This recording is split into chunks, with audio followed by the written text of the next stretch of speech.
Alors le baron Leroy était avocat, on va demander à un autre avocat de venir nous parler. Éric Morin. J'allais dire Olivier Cousin, mais vous allez peut-être nous expliquer pourquoi. J'ai failli faire ce lapsus. Qui va nous parler donc des vignerons qui ont perdu leur appellation.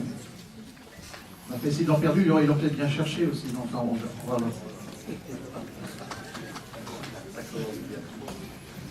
Non, bien, bravo.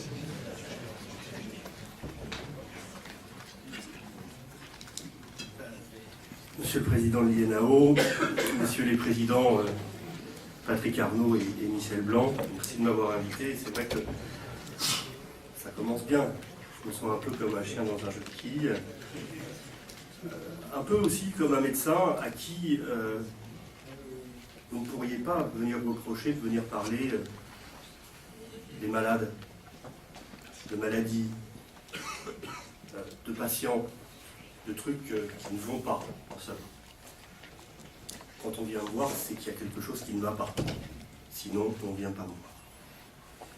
Et c'est vrai que nous sommes ici pour célébrer les appellations. Vive l'appellation, dit la moitié du titre de notre colloque. Et on se rend bien compte, monsieur le secrétaire perpétuel de l'Académie des sciences morales est parti, mais en grand historien qui le sait, c'est quand on célèbre la réussite des choses, qu'on cache souvent sous le tapis ce qui fait tâche, justement. Ce qui ne fonctionne pas, préférant sans doute la fête à la remise en cause. On me dirait c'est terriblement humain, mais on peut faire les deux. Comme je suis avocat, c'est-à-dire le médecin de ceux qui ont affaire à la justice, la différence c'est que la justice est supposée être une vertu, je ne peux vous parler que finalement des cas que j'ai eu à connaître, et encore pas tous, parce que j'ai le même secret justement que les médecins. Mais au moins de ceux dont on a parlé, dont l'histoire est publique. Et à partir de ce moment-là, je peux vous en parler. On est tous d'accord ici dans cette salle, les appellations, c'était une belle idée, et j'ai particulièrement apprécié l'exposé historique de ce matin, et j'y ai appris beaucoup de choses. C'est peut-être après que ça a un petit peu dérapé. Quand on les a multipliés, quand on les a laissés se gérer sans contrôle, ou en tout cas en ne contrôlant pas les contrôleurs, quand l'INAO s'est dépouillé, volontairement ou pas, parfois contrainte par la réglementation nationale ou européenne, de prérogatives de puissance publique. Bref, quand on a fait ce qu'on sait si bien faire en France et en Europe, c'est-à-dire une usine à gaz, l'expression a été utilisée ce matin, un millefeuille, et peut-être des risques de conflit d'intérêts. Et pourtant, j'aime beaucoup les appellations, je suis même, ultime paradoxe, l'avocat de certaines. Alors on m'a demandé de parler des vignerons qui ont perdu l'appellation. Je vais donc vous raconter 4 histoires. Bon, 4 histoires d'inégale importance qui vont du cocasse au moins drôle. 4 histoires de vignerons qui ont les pieds dans la terre et les mains dans la vigne, et à qui on a tenté, mais on n'y est pas arrivé, de voler ce qu'ils ne voulaient pas perdre.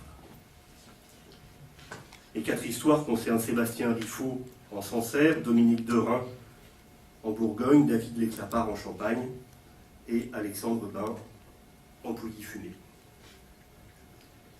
Sébastien Riffaut, il fait l'un des meilleurs Sancerres du monde.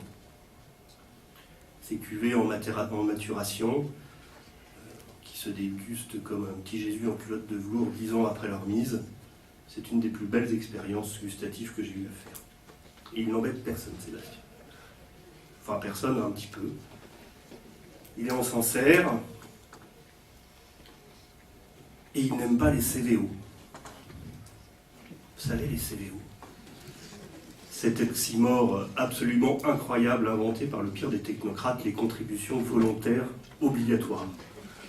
Oui. Alors, il y a de quoi énerver. Et il y en a qui s'énervent un petit peu partout. Alors, il ne les a pas payés. Ou pas entièrement. Et il a fait partie d'un collectif qui est allé jusqu'à la Cour de justice de l'Union européenne. C'était perdu d'avance, mais finalement les plus beaux combats sont ceux qu'on mène, pas ceux auxquels on renonce. Et comme au bureau interprofessionnel local, On a Sébastien Riffaut dans le collimateur. Figurez-vous, qu'est-ce qui lui est arrivé? On est venu chez lui. Ce qu'on a appelé, avec une journaliste, la brigade de l'herbe qui a débarqué chez lui. C'était pas les mêmes que le bureau interprofessionnel, mais c'était des cousins. En pantalon et veste, ils étaient munis d'un décimètre et ils ont commencé à mesurer la hauteur de l'herbe entre ses ceps, la hauteur de l'herbe entre ses pieds, la hauteur de l'herbe entre ses rangs, parce que dans le cahier des charges, il y a une hauteur de l'herbe en Sancerre.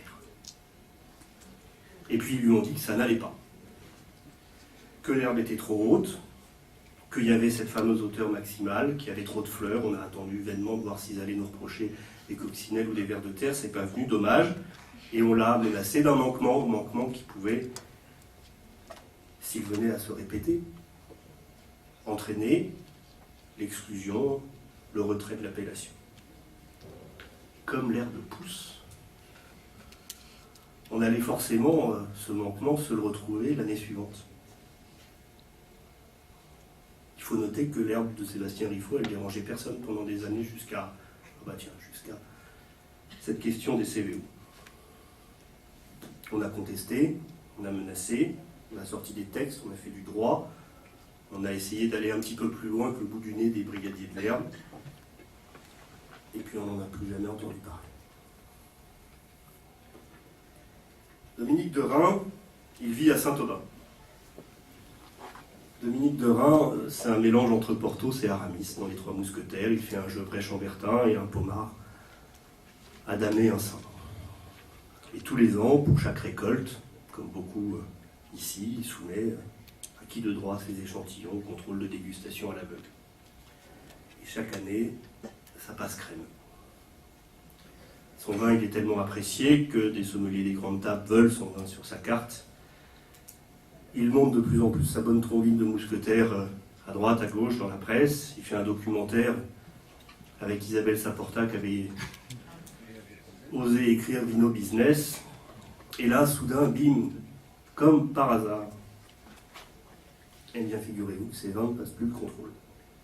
Passés, éventés, oxydés, vinaigre, tout dans le même vin, et évidemment pas choisi, enfin dans les mêmes vins, et évidemment pas choisi au hasard.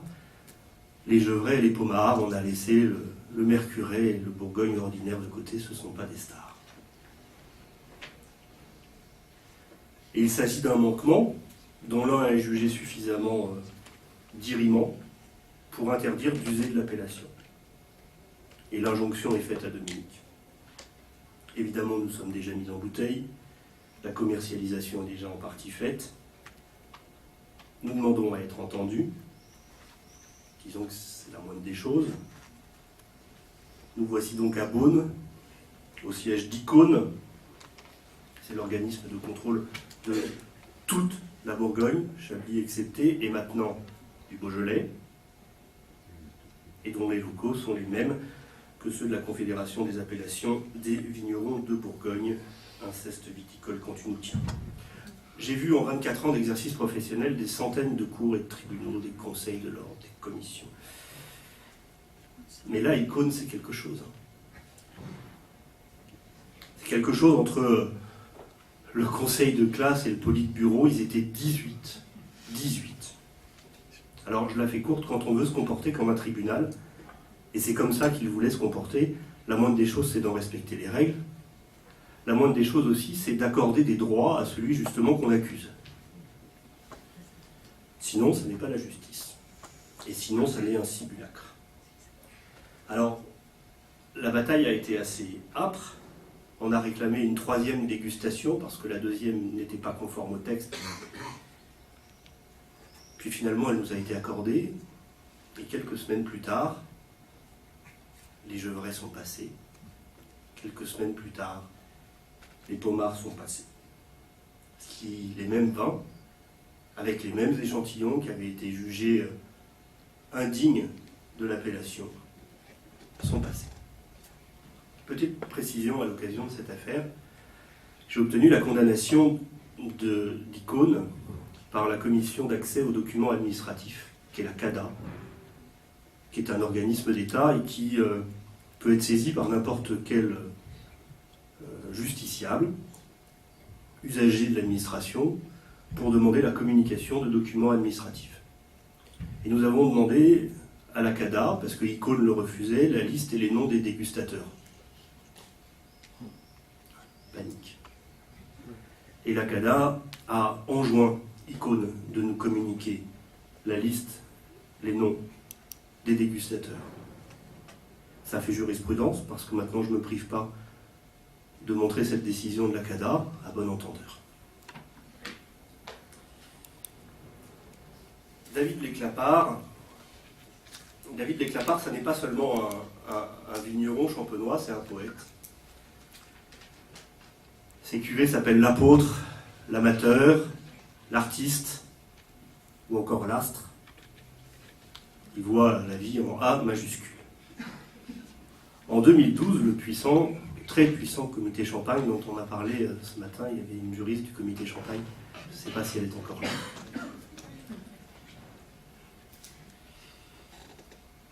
a pris une décision en créant le suivi aval. Alors le suivi aval, ça autorise, et ce sont les textes de cette décision de 2012, l'achat de bouteilles auprès de tout circuit de commercialisation et de distribution, en France comme à l'étranger, d'en faire une dégustation et une analyse. Wow. Pendant combien de temps ? On ne sait pas. Auprès de qui exactement ? On ne sait pas non plus. Dans quelles conditions la bouteille de champagne a été conservée ? Personne ne nous le dira. Puis c'est comme ça. Alors David Léclapart, il était dans ses vignes quand il a appris la nouvelle. Il lui était affligé un avertissement au nom, je cite, de la notoriété et du prestige des vins de Champagne. En plus de cet avertissement, il devait fournir des explications écrites sur l'origine de cette anomalie gustative, établir un diagnostic du processus d'élaboration de ces vins, et la sanction pouvant aller jusqu'à l'exclusion de l'appellation. Le cas de David Léclapart, il est intéressant parce qu'il est typique des pressions qui sont mises sur les vignerons qui font un vin différent. Je conclurai tout à l'heure sur cette différence, parce qu'il est bien dans l'appellation, il respecte le cahier des charges, il a la hauteur d'herbe qui va bien, soit dit en passant, il est passionné par son terroir, mais il fait un vin un peu moins formaté, et puisqu'on est en Champagne, peut-être un petit peu différent de celle des grandes maisons de Champagne. Je ne sais pas, et j'ai entendu avec intérêt ce que vous disiez sur le comité de Champagne, madame, ce matin, je ne sais pas si ce sont les grandes maisons de Champagne qui font la pluie, les bulles et le beau temps, mais il ne faut pas oublier quand même l'idée d'un rapport de force. Et que le rapport de force, il n'est pas simplement dans le nombre qu'on met ou dans la surface que l'on représente. Aujourd'hui, le rapport de force en 2018, c'est un rapport de force financier. Et je ne suis pas certain qu'il soit en défaveur des grandes maisons de Champagne. Et le vigneron qui reçoit ce type d'avertissement, qui ne prend pas conseil, qui s'affole, qui perd pied, qui est prêt à céder jusqu'à son identité au nom du prestige qu'il dépasse et d'une typicité dans laquelle il ne se retrouve pas, eh bien il panique. Alors on a contesté la décision, plus aucune sanction n'a été prise contre David Léclapart, mais souvenez-vous quand même de cette histoire de suivi en aval.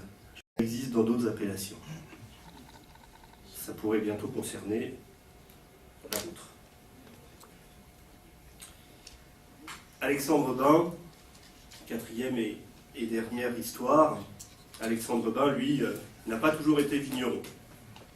Alexandre Bain, il n'est pas fils ou petit-fils de vigneron, encore moins arrière-petit-fils quand il s'installe à Tracy-sur-Loire avec son épouse, mais il a la niaque, il a l'envie.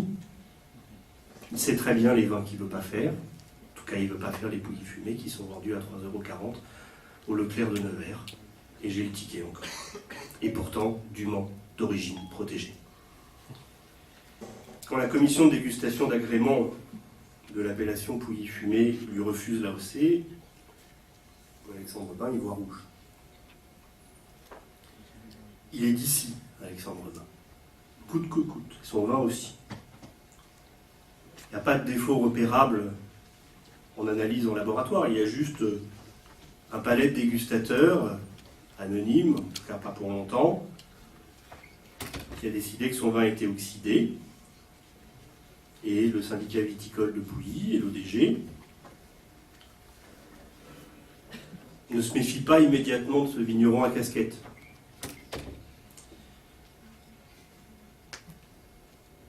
Et il n'a pas lâché.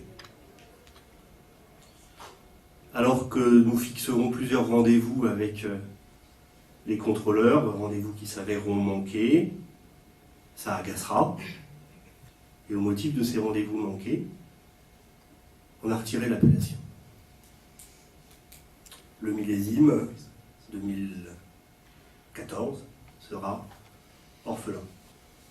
De nulle part, ou en tout cas de France uniquement, mais surtout pas de Pouilly-Fumé. Ainsi en décidera l'INAO, qui seul prend la décision, après un rapport évidemment à charge, conforme et très insistant, des gardiens de l'appellation locale. On a tenté un référé devant le tribunal administratif, qu'on n'a pas eu, il nous sera refusé. On saisira le même tribunal administratif de Dijon, sur le fond. L'INAO ira même jusqu'à mandater un avocat au Conseil d'État.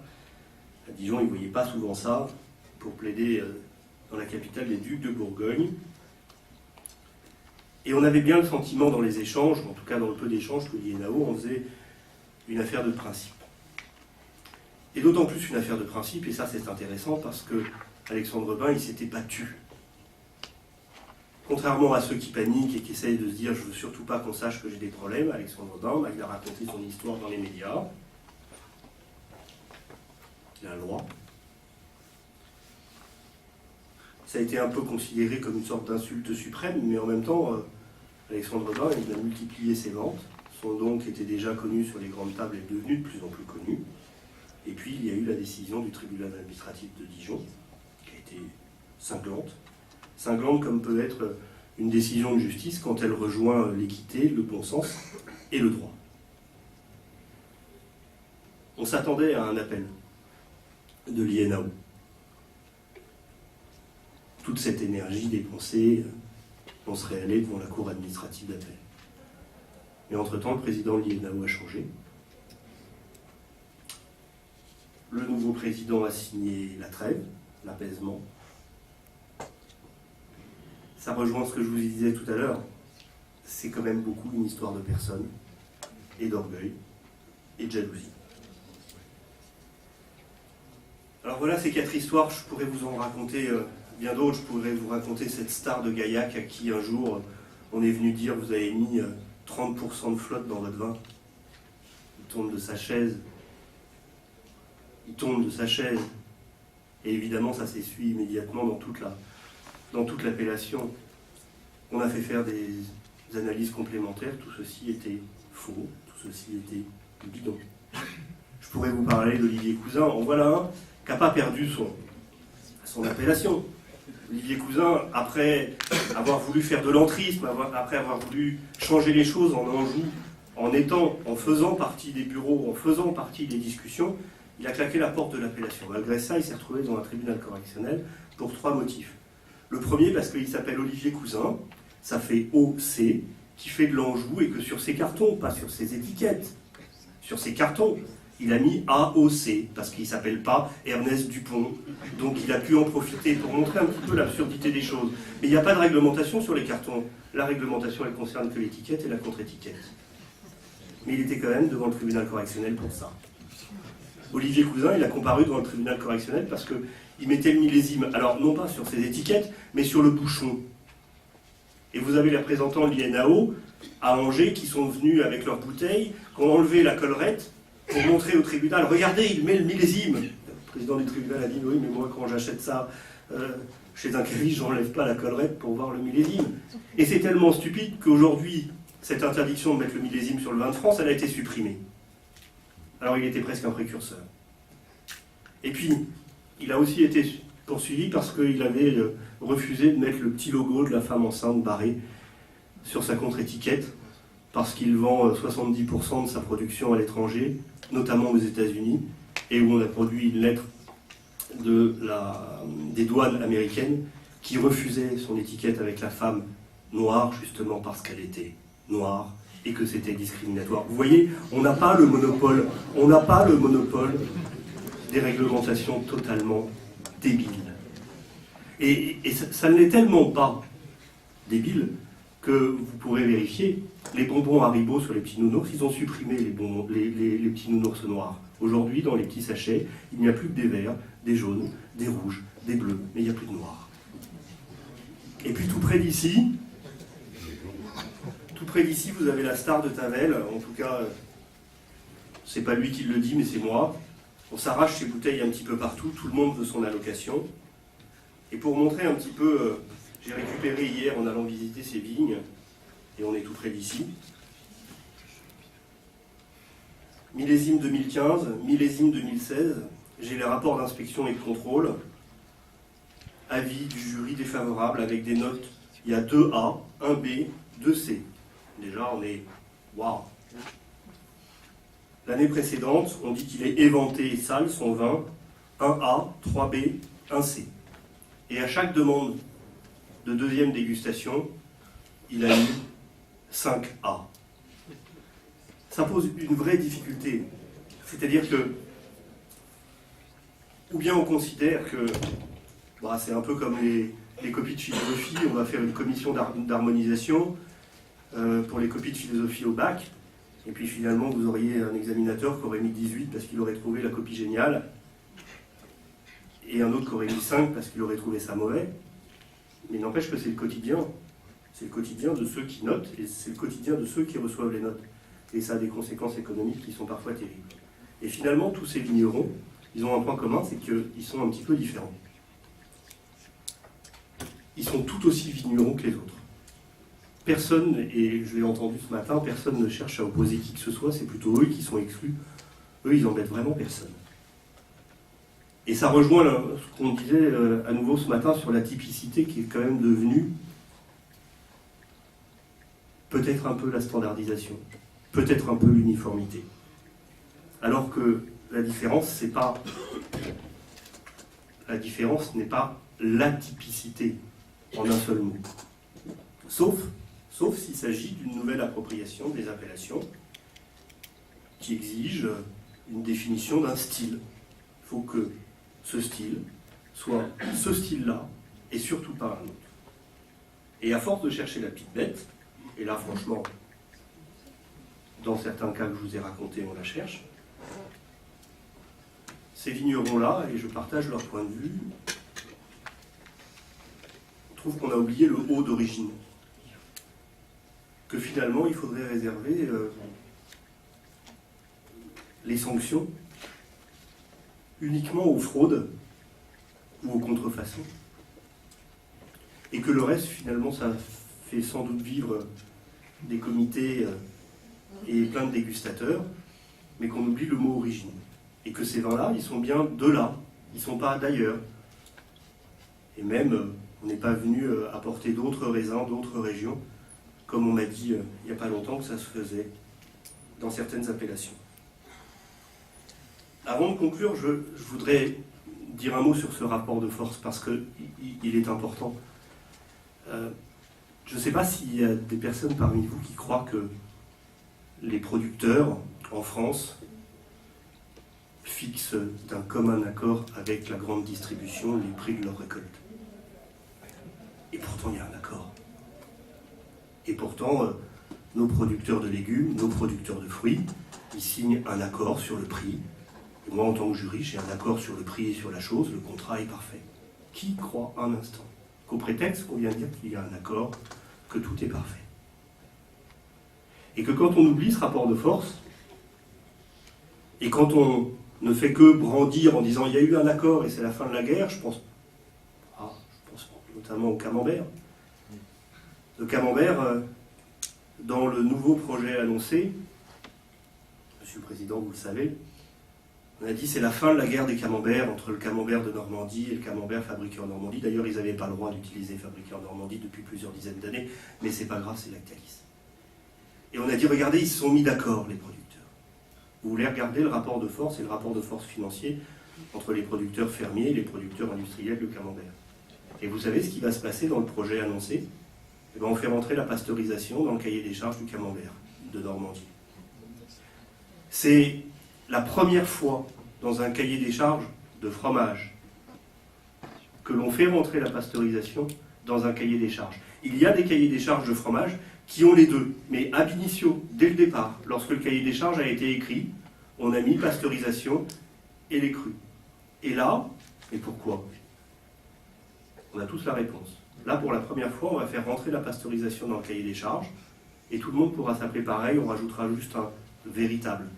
Et on va demander aux consommateurs, dont on considère qu'il est déjà un petit peu stupide, qui ne savait pas faire la différence entre camembert de Normandie et camembert fabriqué en Normandie, de faire la différence entre un camembert, un véritable camembert, mais les deux auront l'appellation. Ce rapport de force, il est considérable. Et la deuxième chose qu'on va faire rentrer dans ce cahier des charges nouveau du camembert, c'est qu'on va enlever le moulage à la louche. C'est-à-dire que le camembert, qui est notre emblème national, ou supposait-elle, dans 2 ans et demi, si le cahier des charges est adopté, et si on n'arrive pas à faire annuler le décret quand on l'attaquera, eh bien, il y aura du lait pasteurisé, et il n'y aura plus de moulage à la louche. Et vous savez quoi, le moulage à la louche, c'est la seule opération du camembert qu'on ne peut faire qu'à la main, que par des personnes. Ça avantage qui, à votre avis? Alors, j'ai beaucoup goûté ce matin, Monsieur le Président de l'INAO, ce que vous avez dit. Je ne veux pas déformer vos propos parce qu'il n'y a aucune ironie dans ce que je vous dis là. Vous avez dit, vous avez parlé des innovants. Vous avez parlé de ces vignerons qui ouvrent d'autres horizons. Vous avez dit, on se débrouille quand même pour les foutre dehors, et ça avait l'air, et je connais le cas dont vous parlez en Luberon, ça avait l'air de vous agacer profondément, et je crois que vous avez raison. Et vous avez finalement été bien meilleur avocat que moi, vous avez plaidé pour la différence.